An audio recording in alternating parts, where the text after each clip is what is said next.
Welcome back to another episode of What Are You Made Of with your boy, the unstoppable Mike C-Roc, or as I usually say now, inexorable. If you don't know what that word is, because I didn't when I first saw it, go look it up. Or maybe let me help you. It's inexorable, INEXORABLE, means unyielding and unable to be stopped. I encourage you guys to live your life inexorable. Today, we have a guest that I met on Clubhouse. I've heard her speak. She hosts a lot of awesome rooms on Clubhouse. Her name is Emily Lyons. She is the founder and CEO of North America's top event staffing agency. As a serial entrepreneur, Emily has launched and scaled a number of businesses over the last 10 years. She's known for her ability to find the perfect harmonious blend of beauty, heart, and brains. Let's go. Let's go. What's up, Emily? Thanks for coming on the show. Hey, thanks for having me. So we always start the show with a question, and we'll stick with this. We'll stick with this theme. What are you made of? I am made of a heck of a lot of grit. A heck of a lot of grit. And maybe a little bit of sugar and spice and everything nice. Yeah. You know, grit's a common word that comes up with my guests for some reason. I must attract gritty people. Yeah, but tell us why that is though. Like where did that come from? Or why do you say that? You know what? I am just an unstoppable person. I am willing to take a lot of blows and never stop getting back up and going after the things that I want. So I'm not the smartest person in the room by any means, but I'm the hardest working and extremely gritty. Have you always known what you want? Or was there some time in your life where you realized like, I got to figure out, like, I got to get really clear on what I want? No, neither of those. It just kind of fell into place. I was always a stubborn person, but I didn't know what I wanted, and I was really bad at school just because I didn't like it. So I dropped out in grade 10 and was pretty much unemployable just because I hated what I was doing all the time. So I'd go from job to job to job, and I just happened to read a book called Renegade, and it was about making a great living doing what you love, and it just kind of sparked this idea of entrepreneurship. That was 12 years ago, and it just set me on this path and haven't stopped since then. Wow. So you dropped out in 10th grade. I did, and yeah. was unemployable. The jobs that you can get being like a 10th grader, basically, it's tough. So entrepreneurship, I was telling my wife this the other day. I was dropping my son off to school. He does play, American football. And that's the only thing I was thinking that this wouldn't work for. But I was telling her, like, look, Nick doesn't really need to go to school. Like, he could actually come to C-Roc school and be fine. C-Roc school. but at the end of the day, football, he has to play football and all that. So, but I was just thinking in my mind, like, really, to be successful in life, you don't need past the 10th grade. He's in 10th grade, by the way. So, okay. I was just thinking, that's funny you said that, because I was just thinking that. Now I'm not going to take him out because he's playing, and we'll finish that. He made it this far. We might as well go to the next 2 years. But I dropped out in college. So I had 13 classes left. I had a 4.0 and dropped out because I was just done with class. And I think a lot of people are done with classes. And I'm going to talk to you more about that in a second. So grew up in Canada, in Justin Bieber's hometown, or Justin Bieber grew up in your hometown? He did. He went to school with my brother, actually. They went to high school together. Awesome. And so what was it like see, I'm an American, grew up in America. What's Canada like? Because I can't stand cold weather. I cannot stand like the wintertime as far as it gets very cold. It gets very cold. But other than that, I love Canada. Everybody's so friendly for the most part. Yeah. And it's beautiful too, right? I mean, it's just beautiful country. Yeah. Yeah. So growing up there, I mean, what was it like for you personally, and not just Canada, but like your family, and, take us back. It was hectic. It was a very, very hectic upbringing. So I was born the middle child to two terminally ill siblings. So they both had cystic fibrosis. My sister passed away from it in 2011. My brother still fights. I take care of him. Older sister? Older sister, younger brother. Yeah. Gotcha. Okay. And so my sister was very sick from a very young age. So it was a lot of long hospital stays. And because we were in Stratford, the biggest hospital is 2 hours from us. So we'd be staying at the Ronald McDonald House, which is, I don't know if you guys have that there. It's yes, like we do. Yeah. So we'd be staying at the Ronald McDonald House for sometimes months at a time. She'd had 2 double lung transplants, so different life-saving things that had to happen. So it was a lot of that. And I'd go stay with relatives sometimes for months at a time while she went through different stages of sickness, and yeah, it was really stressful. Yeah. But And your brother's still battling cystic fibrosis now? he's currently 28, and he's doing okay. He's doing okay right now. In the grand scheme of things, as far as CF patients go, he's pretty healthy. So I'm thankful for that. I'm hoping to get him on this new medication that's come out. That's this groundbreaking med. So we actually find out tomorrow whether or not it's going to be available in Canada. So Oh, wow. yeah. Well, so, and I want to get into this a little bit, if you don't mind, because like being a middle child, one, is tough as it is. But secondly, when they have the tension that's got to be placed on the other children because of their needs with these, like the disease, right? Mhm. And was there a time where you felt resentment? Not that you want to, don't take this the wrong way, but like No, not at you had to all. fight through many feelings, I'm sure, as Oh one as a middle yeah. child, and then dealing with the attention and lack of attention thereof. So what was that like? Well, when you're a little kid, you don't understand. So all I saw for a long time was Julia, my sister, just got all this attention, and she got all these gifts, and celebrities would come and visit her and bring her things. Or like we would go to, because Celine Dion, she's Canadian, and her niece passed away from cystic fibrosis. So she used to be very involved. So she'd dedicate concerts to my sister and things like that. So when I was little, I remember telling my parents, I want to have cystic fibrosis, Oh, because I didn't yeah, understand. So yeah. my mom made up this thing that I had the cuteness disease. So she would tell people that to kind of make me feel included. But no, I think you try extra hard to get more attention because you kind of fall back. But as you get older, you understand more, and Yeah. yeah, it just kind of makes you who you are. Yeah. Now, so, okay. So we're talking about what are you made of? So think about this for a second. When you have to go through something as a child to try to get more attention, that ends up helping you in entrepreneurship, Absolutely. right? Because that's the number one problem businesses and entrepreneurs have is nobody knows who they are, what they do. They might have a great product. They might be really good at what they do, Mm-hmm. but nobody knows you. Like Mm-hmm. Grant talks about this all the time. My mentor, Grant Cardone. Yeah, nobody will flow you, right? So how did that carry over for you? Well, I see, that's the thing that I think attributed to a lot of my success was I was aggressive with making people know who I was and know what the company was.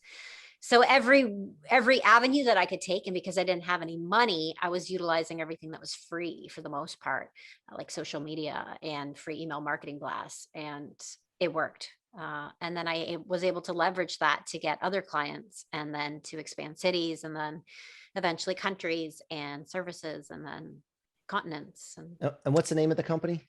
my first company is called Femme Fatale Media. So it's an event staffing and experiential marketing agency. So a lot of live activations. We have about 10,000 active staff. We work with a lot of different celebrities, really big brands. So we did the Met Gala this past week. We have one next week with Dior. A lot of really cool stuff. Well, hold up. So how to like explain for the listener and me too. I just say explain for the listener what I don't Yeah, understand. I said for the listener. What exactly are you doing as far as it's staffing for any event, the people that would come to the event and set the event up and then run the event? No, so we do a wide variety of staffing, but so if you go, so what our bread and butter would be is if you go to a trade show and you see all of the hundreds of staff running the show, you see all the booth brand ambassadors. So we would staff the entire thing. So there might be Okay. 200 staff there, and we would staff everything from all the brand ambassadors at all the booths, the security staff, the greeters, things like that. But we'll also do commercials, red carpet events, you name it, we're doing it. And then Gotcha. the experiential side of it is we will actually build up the entire campaign for the company. So they'll come to us and say, so say it's something like Warner Brothers, they're launching a new movie and they want to do a campaign to promote it. So we'll do something where it's like a pop-up on the street and all of the assets that go into that. So Wow. Okay. really Got it. experiential marketing is connecting with the consumer and evoking an emotion one-on-one with them to make it really memorable. So take us back to when you first started this and had this idea.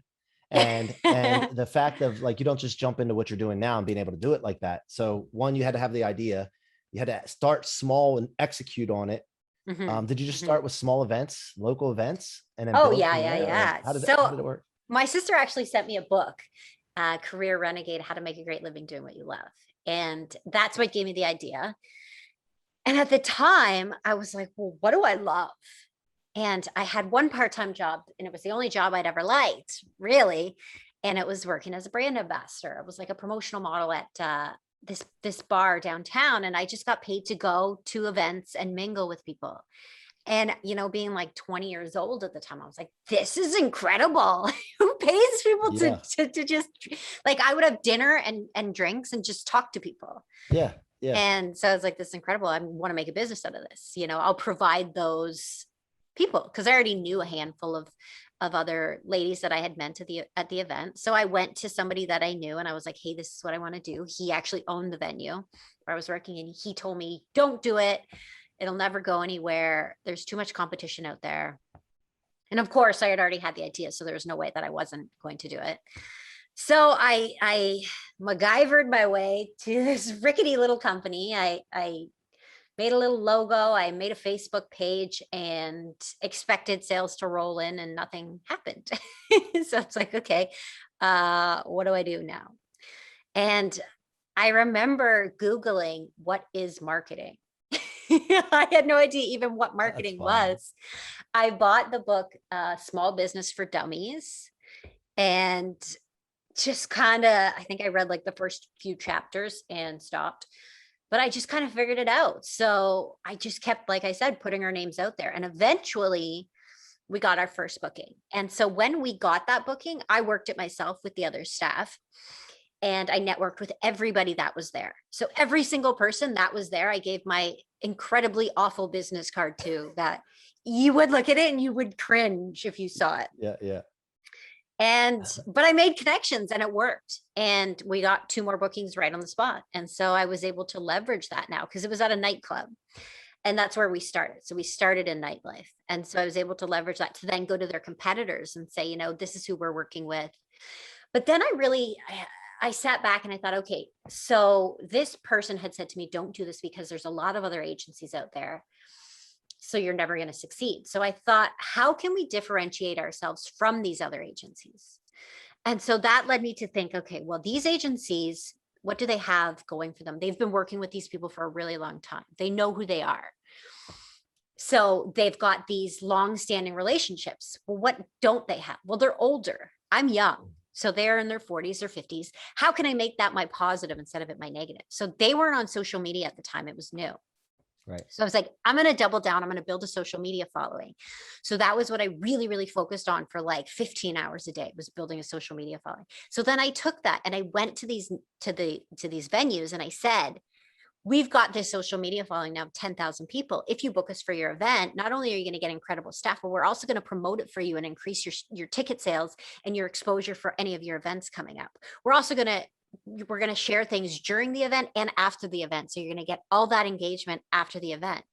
And then I also doubled down on search engine optimization. So that was free and I could implement all of that on my own. And so that was just something that I was doing at the time, not really thinking of the long-term benefits that it gave me, which was massive. Yeah. Yeah. So that was how it started. and so that first gig, I'll call it, or first job, what were you guys doing there? Were you just doing what you did when you were working that job? You were just hanging out and being an ambassador? Or? Actually a themed event. I think it was Angels and Devils or something was this big event they have on. And we had models there dressed as angels and devils in costumes. Gotcha. They had like these big old bikes brought in on this red carpet, and they were kind of there greeting people and taking tickets and stuff like that.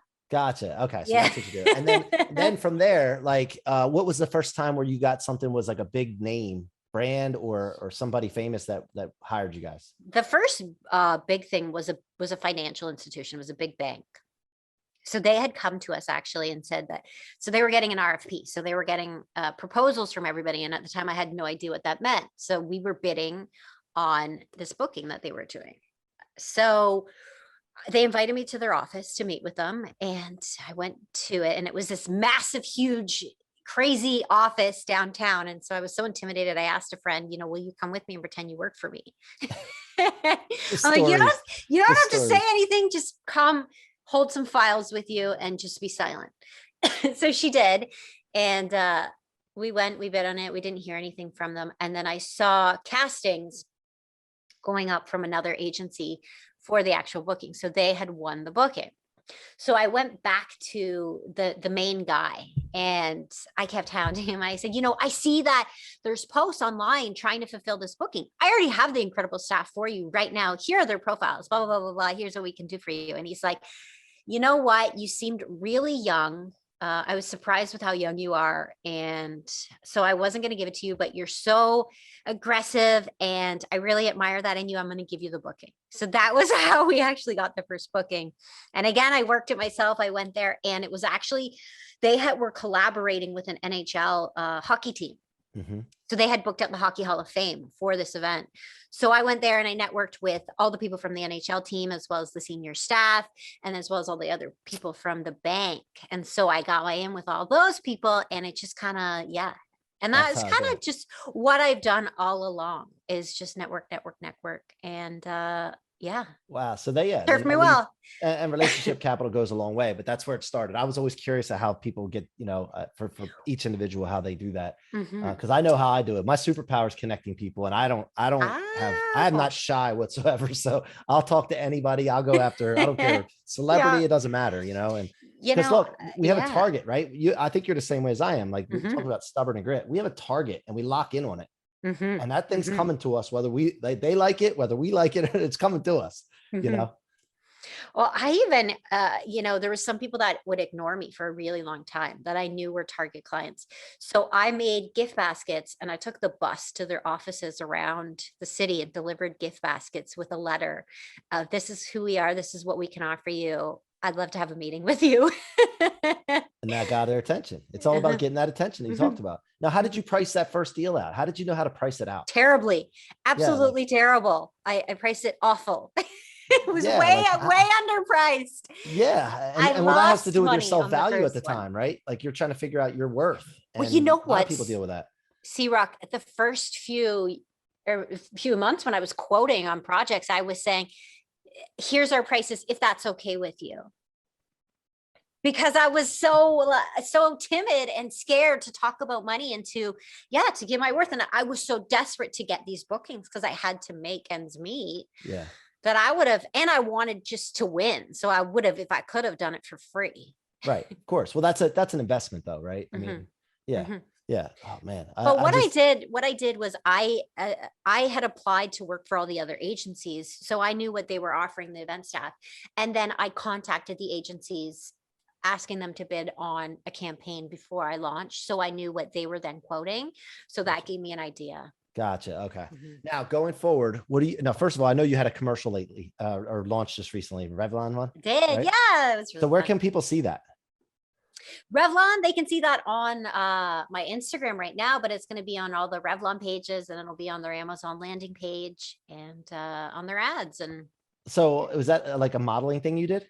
Like, are you considered a model for that, or how was that? Like, so I'm like an influencer for them, kind of thing. Yeah. So I'll do spokesperson stuff, Yeah, but you could say you're a model as an entrepreneur. Too. It's okay. I mean, shoot, so. I'm a non-model. Yeah, but if I hear commercial and Revlon, that makes you. I mean, that's what happens in my mind. So anyway, go to Emily's Instagram and check it out, and like and comment on there, and tell her that you saw her here. And so what's going on in the future? What is the big plans that you have coming up? I don't want to say 3 or 5 years because I don't like that, but like in the future, what's your targets right now? I've written a career memoir and I hope to inspire a lot of entrepreneurs, people that want to get into entrepreneurship and just people that need that resilience, that kick in their life through my story. Yeah. And so are you coaching or offering coaching, or how does that work? Or is it just mentorship or just being exemplifying it? No, just the book. I unfortunately I don't have a lot of time, so I don't really do any coaching. No. Just on Clubhouse. Just on Clubhouse. I love Clubhouse. Yeah. It's my guilty pleasure. Well, look, I want to talk to you real quick as we wrap this up about the rocket fuel law. And I'm not sure if you're familiar with it, but I wrote this book. So, it's something that stemmed for me when I was a young kid, dealing with a lot of broken people, being around a lot of brokenness, suicide, drugs, alcohol, mental issues, abuse. And I always stored things in my tank instead of my trunk.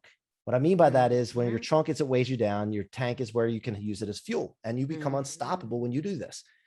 Now I realized something as well, and I'd like you to comment on this and your take on it. But once you get to your engine refined enough, you can't use that toxic fuel as much anymore. It only takes you so far. When you become a Ferrari engine, you need a higher octane fuel. And that fuel is because your lid's blown off, your belief lid is blown off. You can see dreams that you never could see before. That becomes your fuel. Those targets become, and they pull you faster. So what is your take on that in your career, your life? How's that impacted you, that thought? I love that. So there's something that I discovered a few years ago. Excuse me.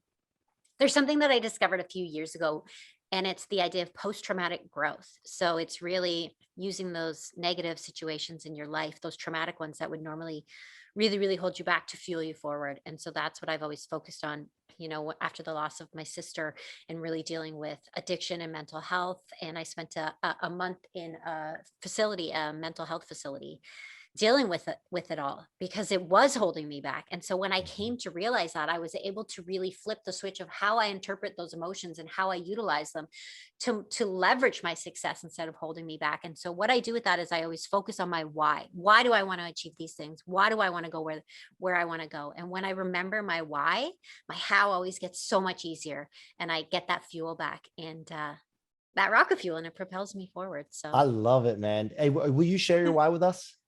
my why, Yeah. I want to help as many people as possible in the cystic fibrosis community. And just so I have a foundation, it's called the Julia Lyons Foundation. It's in memory of my sister. Oh, I And love we it. provide financial support to CF families that are undergoing life-saving care, so that they don't have to worry about the financial aspects of it while they're fighting for their life. I would So, love to donate to that. So if you could email oh, me thank you so how to much. support that, I would love to. And you guys, please go support Emily's foundation and let her know that you saw her here. What's the best way for people to reach out to you? Is it Instagram or? Sure. Instagram's awesome. Awesome. Okay. And is it at Emily Lyons? At Emily Lioness. Lioness. At Emily Lioness. Go. She had to make it a little bit more difficult, so you have to put some work in. So, well, Emily, thank you for coming on the show today. I really appreciate it. If there's anything I could ever do to help, I don't know what it would be right now, but please let me know. Don't hesitate to ask. Anybody that comes on the show is they have equity with me. So anything I you love need. it. Thank you so much. All right, guys, you've been listening to What Are You Made Of? Be unstoppable. Be unstoppable and be unstoppable. I can't say it enough, because there's no reason that you should stop trying to live the life of your dreams. Till next time, we'll see you later.